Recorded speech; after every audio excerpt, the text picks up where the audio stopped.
नमस्कार। भारत की सड़कों पर हर दिन हर घंटे एक रेस चल रही होती है, जिंदगी और मौत के बीच। तो आज हम सरकार की एक ऐसी पहल को समझने जा रहे हैं जो सड़क हादसों के बाद उन सबसे कीमती पलों को बचाने के लिए डिजाइन की गई है। तो चलिए सबसे पहले ये समझते हैं कि आखिर पीएम राहत जैसी स्कीम की जरूरत पड़ी ही क्यों। इसके लिए हमें उस समस्या की गहराई को देखना होगा जिसे ये स्कीम हल करने की कोशिश कर रही है। ये जो नंबर स्क्रीन पर दिख रहा है, ये सिर्फ एक आंकड़ा नहीं है, ये एक बहुत ही कड़वी सच्चाई है जो हर साल भारत की सड़कों पर देखने को मिलती है। ये उन अनगिनत परिवारों की कहानी है जो एक झटके में बदल जाती हैं। जी हाँ, हर साल 1.5 लाख से ज्यादा लोग भारत में सड़क हादसों में अपनी जान गंवा देते हैं। और देखिए, सबसे चिंता की बात क्या है कि इनमें से ज्यादातर लोग 18 से 45 साल के बीच के होते हैं, मतलब हमारे देश की सबसे प्रोडक्टिव आबादी। और एक्सपर्ट्स हमेशा एक बात कहते हैं कि एक्सीडेंट के बाद का जो पहला घंटा होता है ना, जिसे गोल्डन आवर कहते हैं, वही असल में जिंदगी और मौत के बीच का फासला तय करता है। अगर इस 1 घंटे में सही इलाज मिल जाए तो जान बच सकती है। अब जरा 1 मिनट के लिए सोचिए, क्या हो अगर हम इन मौतों में से आधी यानी लगभग 50% को रोक सकें। स्टडीज यही कहती हैं कि अगर पीड़ितों को उस गोल्डन आवर में सही केयर मिल जाए तो यह बिल्कुल मुमकिन है। और यहीं पर एक नई स्कीम की एंट्री होती है, और वो समाधान है पीएम राहत योजना।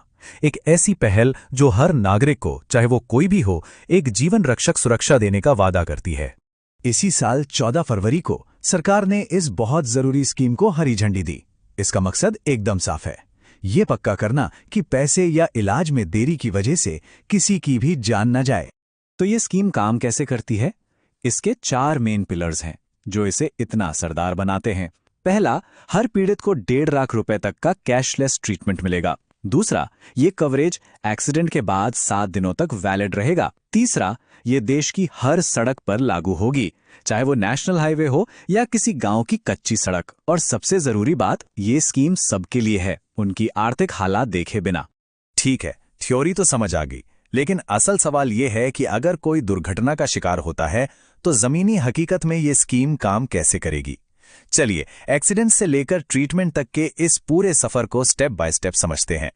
देखिए, ये पूरा प्रोसेस टेक्नोलॉजी की मदद से बहुत तेज और ट्रांसपेरेंट बनाया गया है। जैसे ही कोई दुर्घटना होती है, पहला काम है 112 पर कॉल करना। इसके बाद पुलिस एक रिपोर्ट बनाती है और उसे ईडार यानी electronic detailed accident report portal पर अपलोड कर देती है। बस इसी डिजिटल रिपोर्ट के बेस पर पीड़ित को पास के किसी भी अस्पताल में भर्ती कर लिया जाता है और इलाज तुरंत शुरू हो जाता है, बिना एक भी पैसा दिए। इस स्कीम में शुरुआती इलाज के लिए भी एक टाइम लिमिट तय की गई है। अगर चोटें ज्यादा गंभीर नहीं है तो 24 घंटे, और अगर जान का खतरा है तो 48 घंटे तक मरीज की हालत को स्थिर करने पर पूरा फोकस किया जाएगा ताकि जान बचाई जा सके। लेकिन ये स्कीम सिर्फ एक प्रोसेस या कुछ नियमों का सेट नहीं है, इसके पीछे एक बहुत मजबूत सोच है और एक वेल प्लान फाइनेंशियल स्ट्रक्चर भी। तो चलिए देखते हैं कि ये सब मुमकिन कैसे होता है।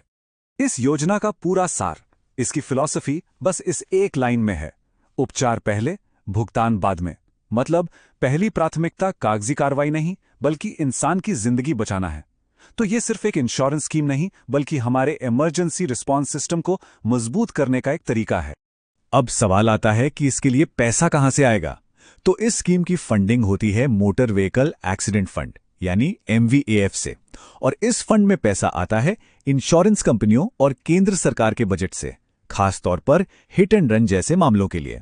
और देखिए, ये स्कीम सिर्फ एक पॉलिसी नहीं है, बल्कि ये हमारे संविधान और इंटरनेशनल कमिटमेंट्स से भी जुड़ी हुई है। ये हमारे संविधान के आर्टिकल 21 यानी जीवन के अधिकार को और मजबूत करती है। साथ ही ये सस्टेनेबल डेवलपमेंट गोल 3.6 को हासिल करने में मदद करती है और हमारी नेशनल हेल्थ पॉलिसी को भी ताकत देती है। अब देखिए, कोई भी इतनी बड़ी और अच्छी पॉलिसी बिना चुनौतियों के तो लागू होती नहीं है। तो चलिए एक बैलेंस नजरिया रखते हैं और इस स्कीम की संभावनाओं के साथ साथ इसके रास्ते में आने वाली रुकावटों पर भी एक नजर डालते हैं।